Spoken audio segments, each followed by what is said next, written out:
right. Then from Walmart, Taylor and Rowney. Taylor and Rowney. TT, you going Rowney and Rowney?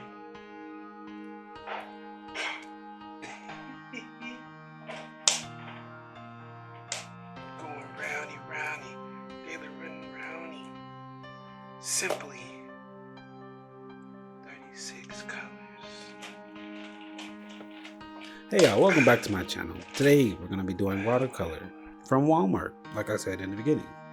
It is by Taylor and Rowney. I think that's the brand that you can get from Walmart. Usually that's their the Walmart brand. It looks very close to the Dollar General one that I got a while back. And yeah, the brush was a little on the other side of the spectrum. It wasn't hard like the Dollar Tree one, but it was a bit on the soft side.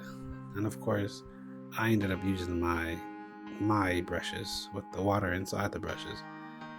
And so yeah, this one right here, got it out. Have a nice little snug, tight, I don't know what you call that, like piece that the brush was in. It was nice and snug, but I got it out.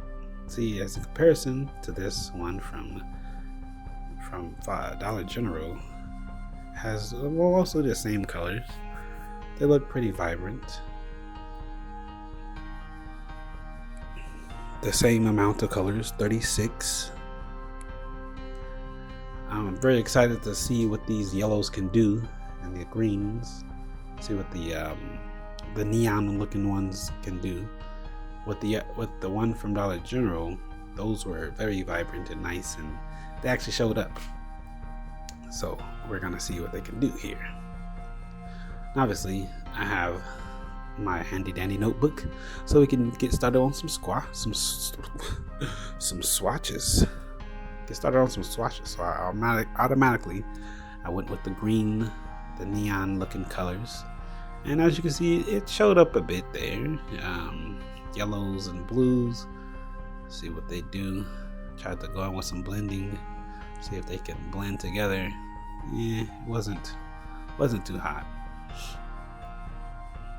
So as you can already tell right now, these colors are a bit less pigmented than the other ones.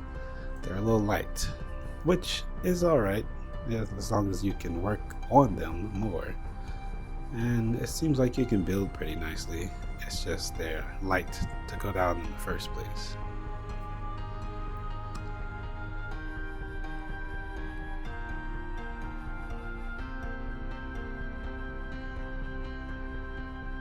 Like I see, I'm trying to get that pink out. Didn't really perform like I wanted it to. The reds, look at the reds. The reds were nice. Other red was alright. But the pinks, the green was nice too. And now see how black these blacks can go. They were decent. They were a little on the gray side, but the blacks, it was buildable, like I said.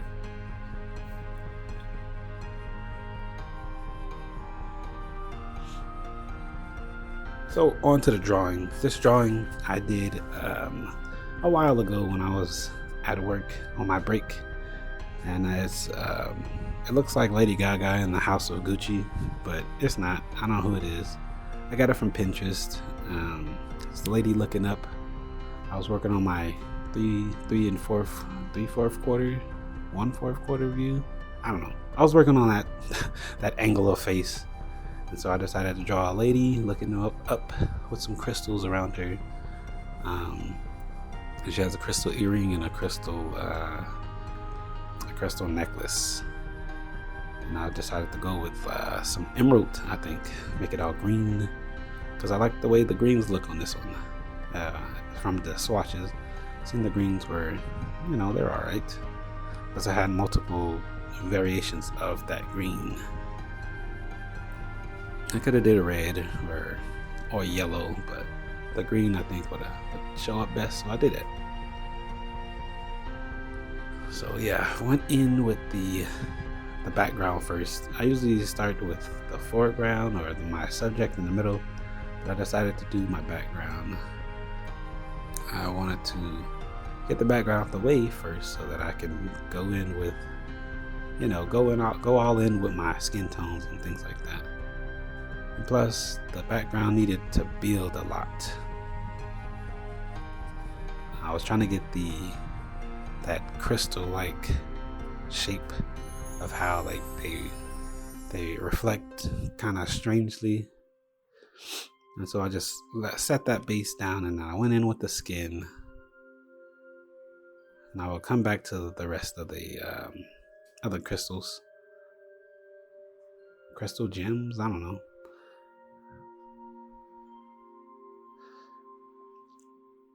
So obviously I go in with the light, then later I go in with the dark, and then the darker. Start from light, leave some white so that I can have that as a highlight, and then I put in more dark, more of the same color for the darks, so that I can have like a guide of where I want the extra darks to be.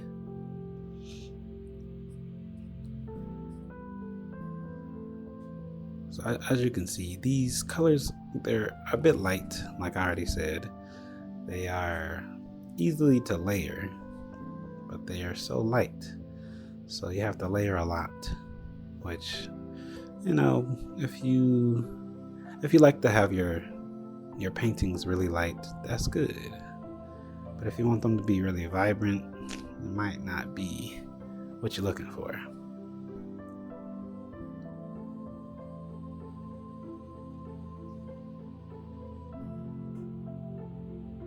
Went in with her contour, all her darks, the contour and the stuff that people would do on their makeup. I did that, and since my wife is a makeup artist, I kind of got some ideas from her.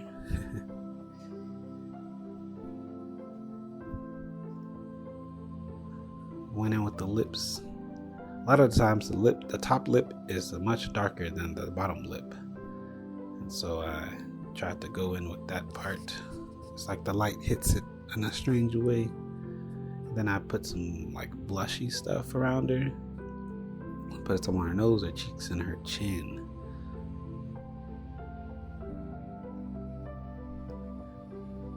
And then on the cheek it started to bleed a bit, so I went in with more of the skin tone to kind of make it more as a blush, not just a big red spot on the cheek.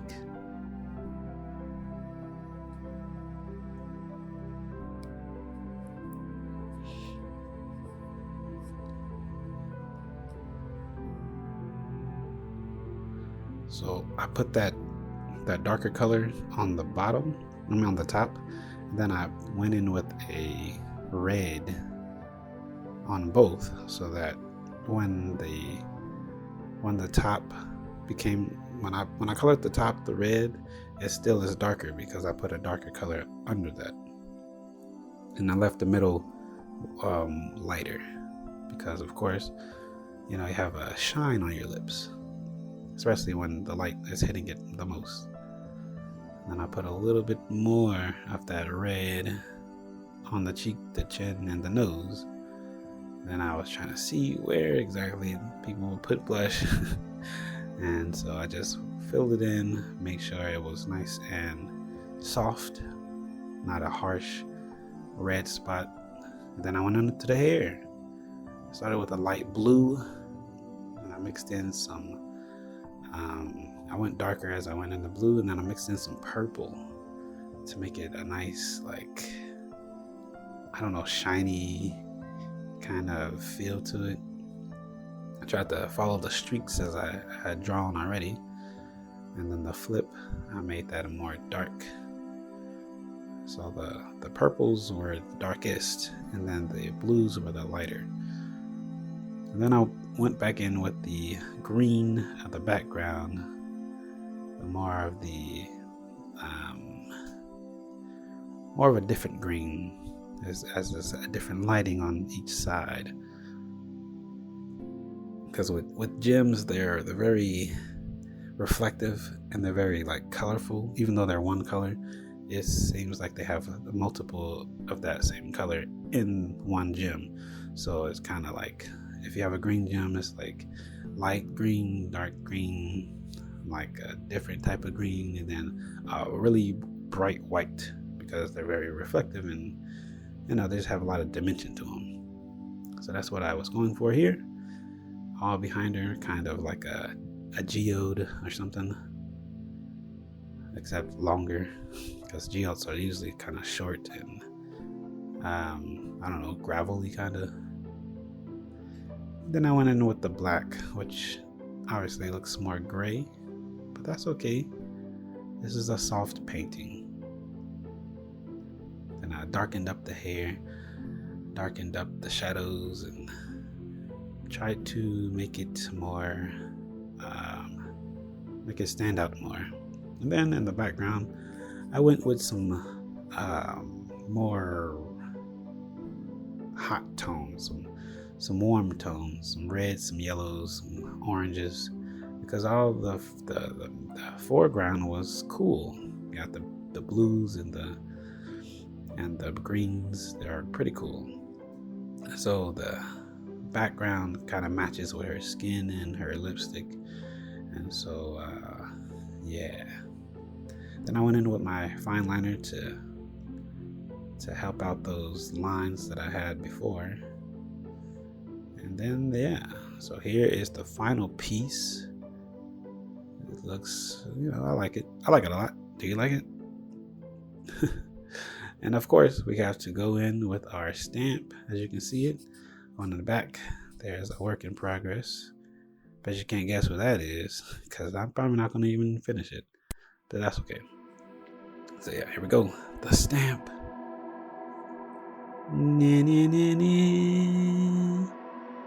I guess I did that too early. But anyway, if you like this video, make sure you give it a thumbs up, like and subscribe, all that good stuff. And yeah, here's the final piece. I'll see you later. See you next time. Make sure you check out my merch on my shop. Bye.